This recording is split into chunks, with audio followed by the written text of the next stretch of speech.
जय हिंद। आज के इस वीडियो में हम न्यायपालिका को लेकर के आए हुए हैं, तो चलिए इस वीडियो को स्टार्ट करते हैं कि आखिर न्यायपालिका की कहानी है क्या।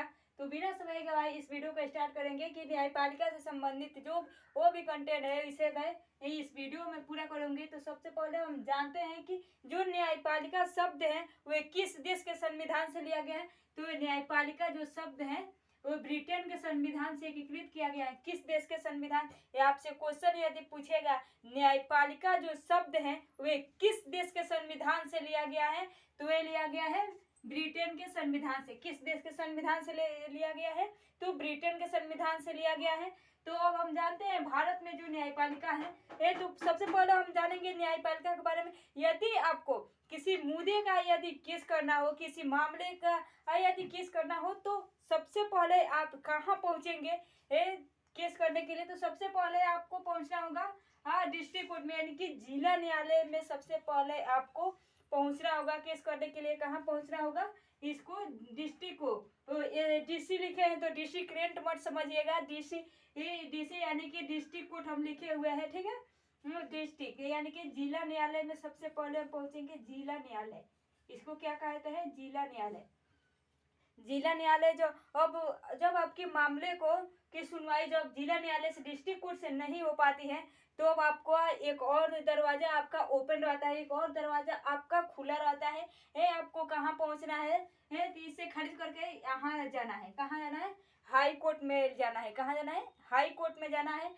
और हाई कोर्ट में भी यदि आपके मामले का सुनवाई नहीं हो पाता है, तो अब आपको कहाँ जाना है, आपका एक और दरवाजा खुला हुआ है। कहाँ, हाँ भाई साहब, सुप्रीम कोर्ट का दरवाजा खुला हुआ है। कहाँ, सुप्रीम कोर्ट का, एससी यानी कि शॉर्ट टर्म में हम लिखे हैं एससी यानी कि सुप्रीम कोर्ट।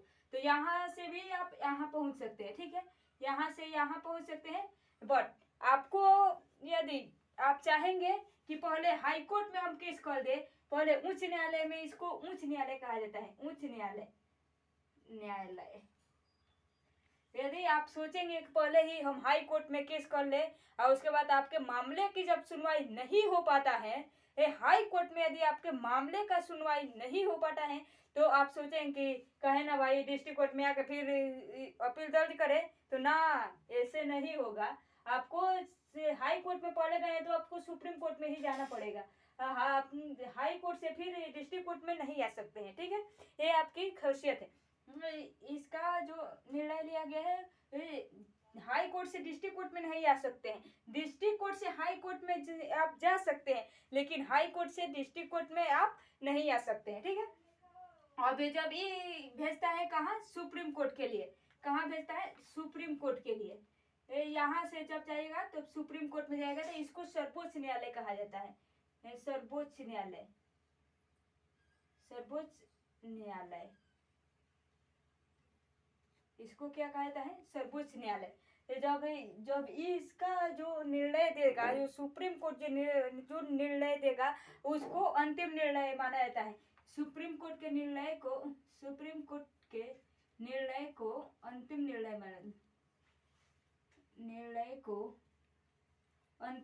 माना जाता है, अंतिम निर्णय माना जाता है, ठीक है। सुप्रीम कोर्ट जो फैसला आपको दे देगा उसे आपको मानना ही पड़ेगा, हाँ ठीक है।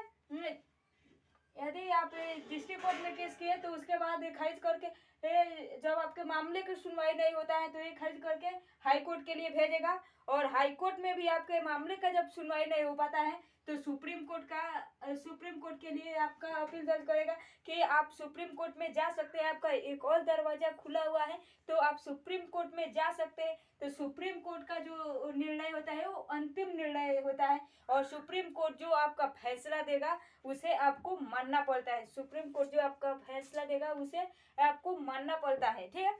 ये तो ये न्यायपालिका से संबंधित है, आप समझ गए कि आप किसी भी मुकदमे के आप केस करने जाते हैं तो सबसे पहले आप डिस्ट्रिक्ट कोर्ट में ही जाइएगा, पहले ही सुप्रीम कोर्ट में मत चले जाइएगा, उसके बाद फिर आइएगा डिस्ट्रिक्ट कोर्ट में, तो आपका मामले का सुनवाई ये यहाँ पे नहीं हो पाएगा। ये इसका जो निर्णय है ये अंतिम निर्णय माना जाता है, किसका, सुप्रीम कोर्ट का। तो अब हम जानते हैं कि सबसे पहल जो सर्वोच्च न्यायालय की स्थापना हुई थी वे कब हुई थी और किस एक्ट के तहत हुई थी और कहाँ हुई थी, ये तो इसको भी हम जानेंगे। एक रेगुलेटिंग एक्ट आता है 1773 में, regulating act, regulating act, regulating act आता है 1773 में। इसके तहत क्या किया जाता है, सर्वोच्च न्यायालय की स्थापना किया जाता है। 1773 में एक सर्वोच्च न्यायालय 1773 में तो वे रेगुलेटिंग एक्ट आती है। उसके सिर्फ एक साल बाद 1774 में प्रथम सर्वोच्च न्यायालय की स्थापना की जाती है। सर्वोच्च न्यायालय की स्थापना की जाती है। ठीक है, सर्वोच्च न्यायालय क्या कहते हैं, स्थापना की जाती है।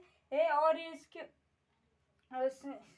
अब आपसे क्वेश्चन यदि पूछेगा कि प्रथम बार सर्वोच्च न्यायालय की स्थापना कब हुई थी, तो 1774 में। यदि ऑप्शन में आपको आ जाता है 1773 तो आप कंफ्यूज हो जाते हैं कि 1773 होगा कि 1774। जो रेगुलेटिंग एक्ट है उसके तहत 1773 और में एक्ट आया, उसी के तहत बहुत निर्णय लिया गया कि एक सर्वोच्च न्यायालय की भी ही जरूरत है। तो वो उस समय सर्वोच्च न्यायालय की स्थापना की जाती है। कब? 1774 ईस्वी में। कब? 1774 ईस्वी में। लॉर्ड कॉर्नवालिस ने प्रशासन को वो अलग अलग कर दिया, अलग अलग भागों में बांट किया। लॉर्ड कॉर्नवालिस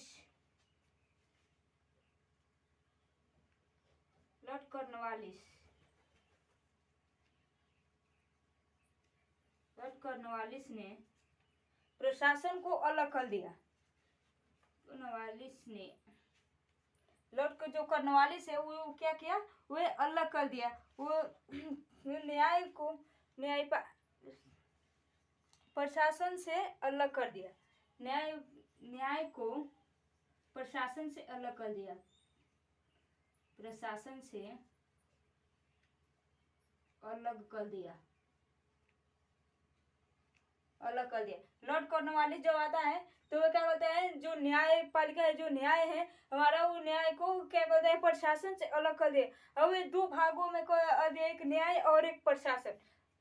ठीक है,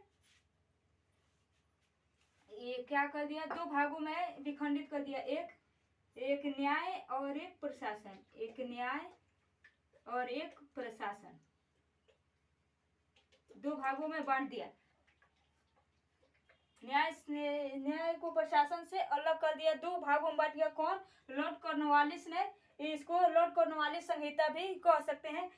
इसको लॉर्ड कॉर्नवालिस संहिता इसको कहा जाता है। ये न्याय को प्रशासन से क्या कर दिया, अलग कर दिया। न्याय को प्रशासन से अलग कर दिया। और जब उसके बाद से 1862 ईस्वी में अपने भारत में 3 हाईकोर्ट की स्थापना होती है। यहाँ देखिए, 1862 में भारत में 3